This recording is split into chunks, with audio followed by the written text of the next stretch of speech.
The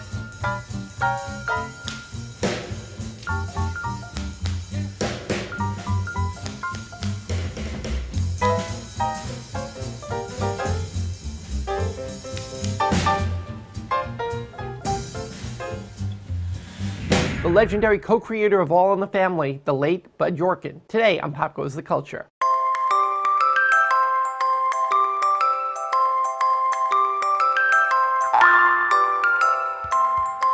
Hi, I'm David Levin, and welcome to another kaleidoscopic episode of Pop Goes the Culture. Today is part 2 of my conversation with the late Bud Yorkin, the TV mogul who gave us shows like All in the Family, Sanford and Son, Good Times, and What's Happening. On today's show, we'll talk about what it was like working with icons such as Bob Hope, Julie Andrews, Fred Astaire, Tennessee Ernie Ford, and Danny Kaye. He told us how he ended up partnering with Norman Lear, working with Tennessee Ernie Ford and getting into movies. Neil Simon's first play, Come Blow Your Horn, starring Frank SInatra. But we opened up talking about producing and directing the first 1-hour live Jack Benny special. So you worked with some other legends, Jack Benny. What was he like? Jack Benny was the sweetest man I've ever worked with, the dearest man, and he's the only one of the very few, maybe the only one, only comic I've ever worked with that didn't say he wrote the material and then this is really my material. Jack gave everybody credit that there was. I mean, yeah. If you read any of his interviews, all the things he used the same 4 writers for years and years and years. I only did the first 2-hour specials he ever did. I never did his show, his weekly show, but I did do the first 2 live hour shows that he did. What were they like? Well, we won quite a few Emmys on his too, by the way. I thought it was the best opening I'd ever come up with in my life. And only Jack Benny would do it. I probably could have taken it to any other comic. And I said, I have an opening for it. And he said, yeah, what's the opening? And I said, you're out. I said, we open up the show and you're talking to the audience and the cameras are waving around so that you got the inmates that we were about ready to go on the air, but we weren't on the air. So the audience that was watching that at home saw guys climbing up the ladder and people running across the stage and so forth. And then the stage manager came out and told him we had like 3 minutes till airtime. And he said, great. He said, oh, I got to tell you a story. And he said, you know, I'm doing this picture, this opening. I had a huge argument with my producer, Bud Yorkin. You may not know who he was or who he is, but he did the Astaire show that won all those Emmys about 4 months ago. So he's pretty strong, he thought. And he came here with this idea for me to do an opening, and I said, I didn't want to do that kind of opening. He wanted a huge opening, big opening. And you know me, I'm very quiet. I come out in front of a curtain and I do my monologue. I'm not used to anything that big. And we argued back and forth, and we finally came to somewhat of an agreement, and you get a chance to see that. And oh, you only have 1 more minute? He said, well, laugh if it's funny. If it's not funny, laugh anyway, and I'll come out and explain it to you. And he ran off. And then we did the cards. I think Bob Hope was a guest on that show, and Julie Andrews was a host, was also a guest, and so we showed those on the screen, and then they announced, and here he is, Jack Benny, and he came out. As he came out, we had 3 little chorus dancers from Las Vegas and 3 on the other, and they were doing special material about Jack Benny, and then all of a sudden you heard this noise, and then out from one of the wings, you saw somebody riding a camel with a Jack Benny show on the side of the camel. And the next minute, we cut to the audience, and we had a band, Marine Corps band, marching up the aisle playing. And then you cut, and over the back way came a whole other marching band over the back of the stage, and they come down. And then you'd see an elephant come by with Jack Benny, and then somebody came out of the ceiling on a half moon, the girl with the Jack Benny show, and it went on for about 10 minutes, 10 or 12 minutes. He just stood there, and just only Jack Benny could just look at you, like that, and everything was happening in front of him. And then all of a sudden they played Stars and Stripes Forever. They all came up, balloons fell down, paper vases, it was just total chaos. And then he walked forward at the end and the curtain closed, and he said, well, what he wanted was totally ridiculous. And with that line, I got one of the biggest laughs I've ever heard. And that was one of the funniest things I'd ever done, and I think one of the greatest openings. I mean, New York Times, I think, wrote something about it's the first time that a star of a show stood there for 12 minutes and only Jack Benny could stare you down. So it was great fun working with him. What was the budget for that kind of opening? It was pretty big. As a matter of fact, they had to even reinforce the stage. They were really afraid that there were so many people on there. They were afraid they wouldn't hold the elephants and hold the bands. I think we had 3 full bands of at least 50, 60 people. You start with that group, and then we had dancers and singers and magicians and every kind of animal I could get my hand on. We stuck in there. It was bad. Of course, we did that in one stage, and then we had to go over to another stage because, again, it was live. We went over to another stage and did a sketch or two while they were cleaning up, getting all the debris out on that other stage, and then we went back, and I think we finished the last half of the show in that stage. Tell me about the Astaire special. Astaire special. Well, it was very interesting. Fred Astaire had never done a show, never done any television, and that was when most of those guys were starting. Bing Crosby went on that year, and Astaire went on that year, and so forth.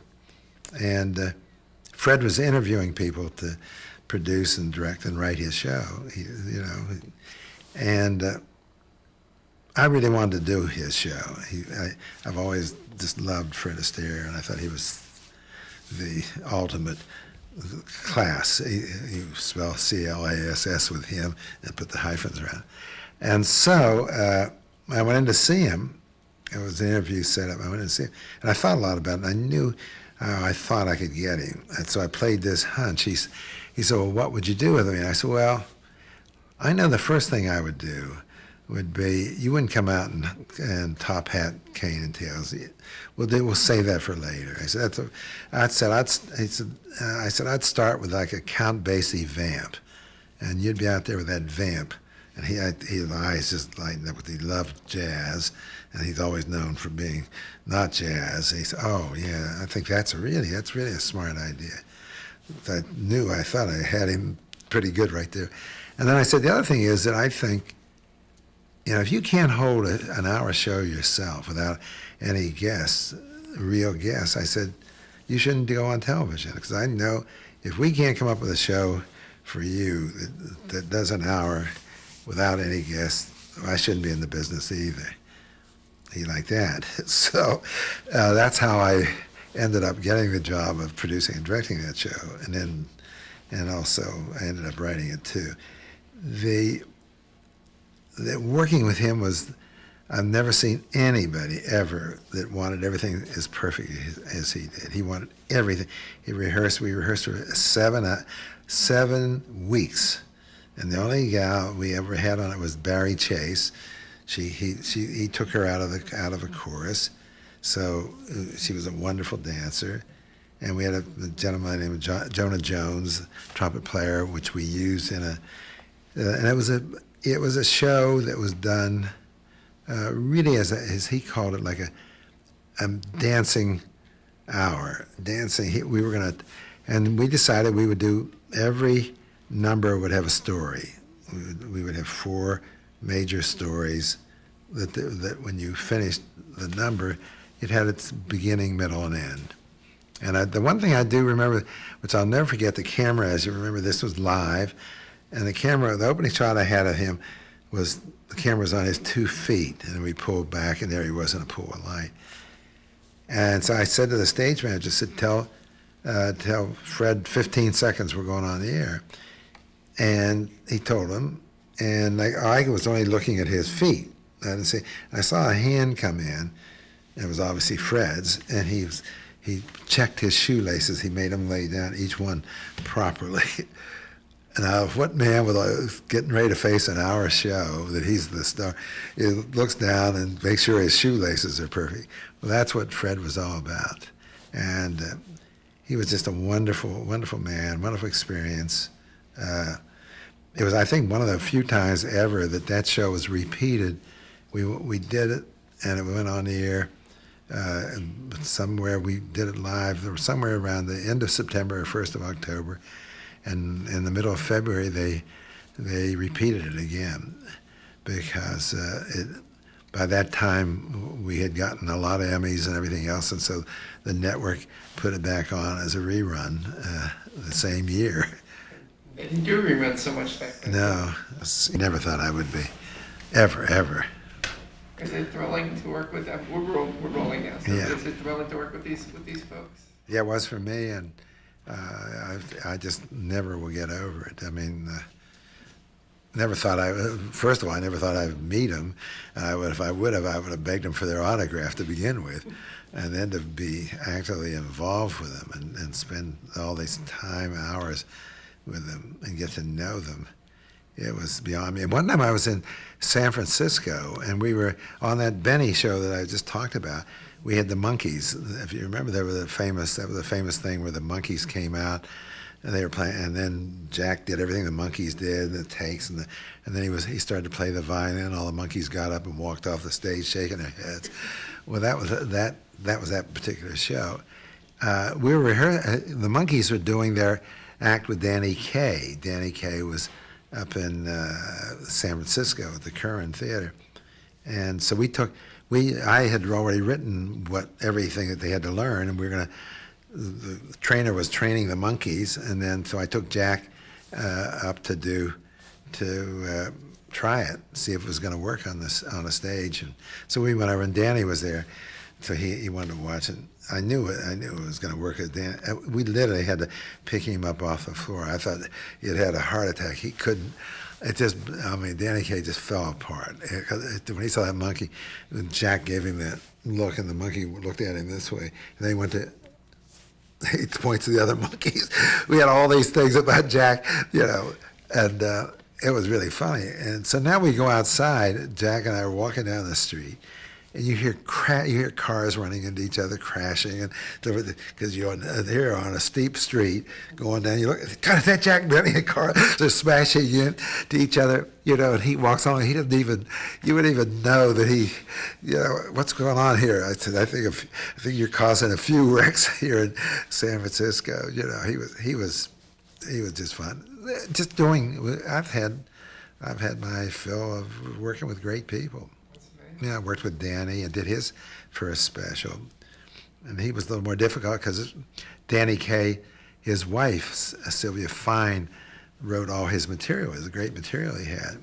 And when Norman and I decided to do that, and we agreed to do it, we didn't want Sylvia Fine, not for any reason. I thought she was a wonderful writer, but again, I said to Danny, I think you ought to have something fresh. We ought to do something different, and he went with it. But what I didn't realize, nor did Norman, I was there directing, so I was more in the fire, getting the fire every day that he came in. He'd take that stuff home, and so he didn't like anything we wrote. So there we were. I was trying to defend and try to keep a sketch in or a song in or something, but it turned out, I liked Danny a lot. He was just a wonderful, wonderful performer. But you get those moments, when you're with them. You build up those friendships, though. It must have been quite the education for you guys at that point, wasn't it? Yeah. Yeah, it was. By that time, we were pretty well, scarred. We'd had a few kicks, as they say. When did you and Norman sort of formalize your partnership? Well, we did it after. It was really after the Jack Benny show. Norm and I got together, and I had been out here doing Dinah Shore at the same time, and I had done a show called George Gobel, the George Gobel show, and directed that. And so they asked me to produce and direct Ernie Ford, Tennessee Ernie Ford. So I walked. He had his daytime show, Tennessee Ernie, and I thought, geez, this is a country guy, and went and talked to him, and I said, geez, this isn't the same guy. I said, something, this is going to make a move for you. And he said, what do you mean? I said, you're going to come from daytime to nighttime, and the material's going to go from daytime material to nighttime material. And he said, yeah, I guess so. He said, I can't ad-lib, do none of that stuff. And I said, no, you'll probably be able to do that, but we're going to have to do this show. And I said, we're opposite Playhouse 90, which we were. And he said, well, you know what, I like that. I like to be against the really tough ones. He said, we'll probably, I think my following will be right with me. And I said, oh, well, that's great. And we did. We just, nobody could believe it. That 3 weeks in, we had a 35 rating. And, in Playhouse 90, had like a 16 or 20, 21. We were killing him, the Ford hour. And it turns out that he may sound like that, but he is not that. He's not, the man can do almost any kind of character. He sings with a big baritone, and he did. And so that was a whole other area, and that's where Norman and I brought Norman in, and a man by the name of Danny Arnold, who's now dead, a wonderful, wonderful writer, and another one, Roland Kibbe. So those three, I had the greatest writing staff for a country guy. He had no idea what he had. Here's you got Norman Lear, and you got Danny Arnold and Roland Kibbe. He had no idea how good they were, and so we had fun with that show. So Norman and I then after Ernie Ford, I only did it for 2 years. I never do a show more than 2. I learned if you get out okay on 2, don't sink yourself after that. So I would move on usually after second, and so I said, Norm, why don't we form a team and start to do things ourselves? I said, we don't need to be working all the time for the networks, and that's when we started. And that was Tandem? That was Tandem. Yeah, we bought ourselves a tandem bicycle and said, well, let's call it Tandem Productions. Really? Yeah. What was the first stuff that you did with Tandem? Was it tough to get that off the ground? Yeah, it was. We did a couple specials right away, and then we did Come Blow Your Horn. That's what we did the first movie together. That was with Frank Sinatra. We did that, and that was really the first big thing. We did several specials, which was a way to make a living. A Carol Channing special, what we did. We did a Bobby Darin, his first show. We did his show, the first special. So that kind of gave us the money to survive while we were trying to get the motion pictures geared up. And now, I don't know if it was like this back then, but I know there's a lot of sort of pigeonholing. If you do this, you can't do this. And it sounds like most of what you were doing was sort of the evening variety, special comedy, musical, stuff like that. Was it a difficult transition, or was it difficult for others to sort of accept, if you wanted to go into movies, it's now you're doing something a little bit different? What was that like? Well, it was. We were lucky because, Come Blow Your Horn was Neil Simon's first play that he ever wrote. And it wasn't even called Come Blow Your Horn at that time. It was called One Shoe Off, as a matter of fact. And we read the script. Neil gave us the script to read. And he was getting ready to open it up in Bucks County as a play. And we said, gee, this would make a great movie. It could be terribly funny. We had no idea it was going to be a hit like that. And so we went to the head of Paramount at that time, when we were on Paramount. That's how we were on Paramount, because Paramount, the minute we formed a team, Paramount signed us to do series, television series, not the kind we were doing, but sitcoms, I guess you'd call them. And so I went to Marty Rackin, at that time was head of Paramount, and we gave him Come Blow Your Horn script. He loved it. And he made a deal with Paramount Paramount made a deal with us that they would finance the play, and they would have the rights to it for. And we said to them, it's a nice play, and Neil writes funny, but I think it'll last a year, and then we can make a movie. So it's great. Neil was his manager was Swifty Lazar, and for all the old timers, Swifty Lazar was absolutely the most difficult and the smartest manager anybody would have. So he had it so that if it went over a year, it went up another $100,000, and it went up past 2 years, it was up another $200,000. All I know is that we waited 2.5 years or 3 years, played on Broadway for over 2.5 years, Neil's first play, and he made like $500,000, which in those days was just gigantic. Nobody had ever come close to it. And meanwhile, we're waiting at the studio to shoot the film, make the film. But at the time, once Paramount did it, we took the script and rewrote it. And in the original play, the young boy had the lead, and our Warren Berlinger played it on Broadway. We wanted to make it for Sinatra, so the older brother, we wrote for Sinatra. That was a big change around for the play, and Neil was not happy at all. And here we are. We change his material before he even gets going, and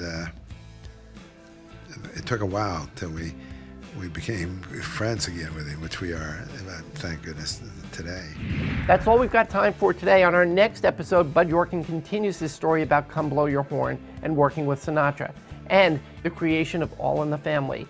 You do not want to miss it. It's TV history in the making. For now, I'm David Levin. Thanks for watching.